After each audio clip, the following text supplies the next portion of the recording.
పోలవరం నిర్వాసితులు ఆందోళన బాట పట్టారు. తమకు న్యాయం చేయాలంటూ ఏలూరు జిల్లా కలెక్టరేట్ వద్ద ఉన్న ధర్నా చౌక్లో నిరసన వ్యక్తం చేశారు. పోలవరం కోసం త్యాగాలు చేసిన నిర్వాసితులను కూటమి ప్రభుత్వం నిర్లక్ష్యం చేస్తోందని వారు ఆగ్రహాన్ని వ్యక్తం చేశారు. R&R ప్యాకేజీ ఇవ్వడంతో పాటు మండలాన్ని ఒక యూనిట్గా చేసుకుని తమకు న్యాయం చేయాలని వారు డిమాండ్ చేస్తున్నారు. దీనిపై మరింత సమాచారం మా ప్రతినిధి రాజు ఏలూరు నుంచి అందిస్తారు. నిర్వాసితులు ఉన్నారు. ప్రాజెక్టు కోసం త్యాగాలు చేసినటువంటి వారు కూడా ఇప్పుడు ఆందోళన బాట పట్టారు.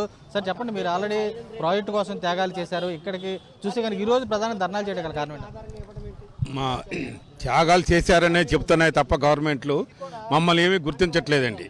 మేము మొత్తం నిర్వాసితులు అంటే సర్వస్వం కోల్పోయి మేము రాళ్ల దెబ్బలుగా ఉన్న ఆంధ్రాని వాళ్ళు రాయలసీమగా చేయాలని చెప్పేసి గవర్నమెంట్ ఎప్పుడైతే పూనుకుందో దానికి ప్రజలమంతా సరే మేము పాడైపోయినా కానీ రాయలసీమ బాగుపడుతుందనే ఉద్దేశంతో ఉన్న మేమంతా నిర్వాసితులు మా మండలాలను కూడా 8 మండలాలు కూడా మేము ఒప్పుకొని గవర్నమెంట్కి ఒప్పుకుంటే కానీ మాకు అన్యాయం చాలా తీరని అన్యాయం చేస్తూ ఉంది ఈ గవర్నమెంట్. చంద్రబాబు నాయుడు గారు 2016లో భూములన్నిటికీ డబ్బులు ఇచ్చారు కానీ నిర్వాసితులు మాత్రం నట్టేట ముంచారు.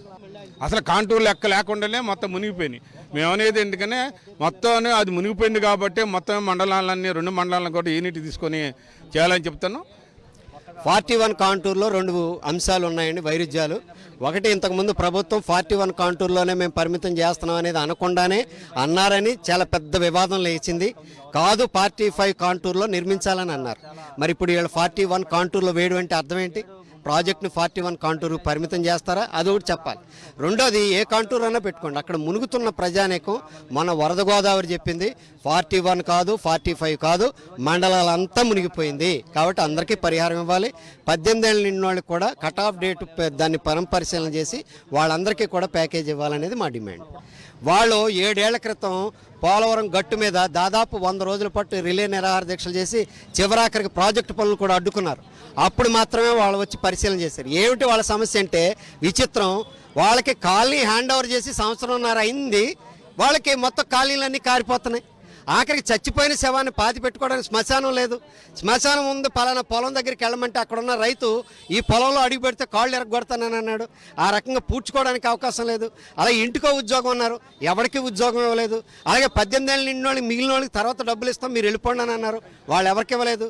అలాగే పోడు భూముల వాళ్ళకి పరిహారం ఇస్తానన్నారు, మీరు వెళ్ళిపోండి అని అన్నారు, అక్కడికి వెళ్ళాక ఎవరికి ఇవ్వలేదు. అంటే తొలి దశలో పునరావాసం కల్పించిన వాళ్ళ పరిస్థితే ఈ రకంగా ఉంది. ఇక మలి దశలో అసలు దృష్టిలో లేకుండానే అత్యధికులు ఉన్నారు. ఇక వాళ్ళ పరిస్థితి ఏంటనేది మేము ప్రశ్నిస్తా ఉన్నాం. 110 గ్రామాలు, 110 ఇల్లులు, హౌజెస్ ఎస్సీ మాల జాతికి చెందిన వాళ్ళు ఉంటున్నాము. మేము ప్రతి సంవత్సరం గోదావరి వచ్చినప్పుడు వలస వెళ్తున్నాం. 2022 గోదావరికి మా ఊరు పూర్తిగా మునిగిపోయింది. మా ఊరు మునిగిపోవడమే కాకుండా మా ఊర్లో ఉన్న ప్రభుత్వ హాస్పిటల్ కూడా పూర్తిగా మునిగిపోవడం జరిగింది. ఈ హాస్పిటల్ మునిగిపోయిందని తీసుకెళ్ళి ఎత్తైన ప్రాంతంలో పెట్టి మా ఊరిని మాత్రం 41.5 కాంటూర్ లెవెల్లో లేకుండా 45 కాంటూర్ లెవెల్లో చేర్చారు. పోలవరం నిర్వాసితులకు సంబంధించి కూడా పట్టించుకోవడంలో కూడా ప్రభుత్వం కూడా కూటమి ప్రభుత్వం కూడా నిర్లక్ష్యం వహిస్తుంది. తమకు సంబంధించి కూడా R&R ప్యాకేజీ కానీ రేపు ఏదైతే నిర్వాసితులు ఉన్నారో అటువంటి పునరావాస కాలనీలు కూడా పూర్తి చేయాలని చెప్పి వీరు కూడా డిమాండ్ చేసిన బస్సు కూడా కనబడుతుంది. కుమార్ రాజు, సాక్షి, ఏలూరు నుంచి.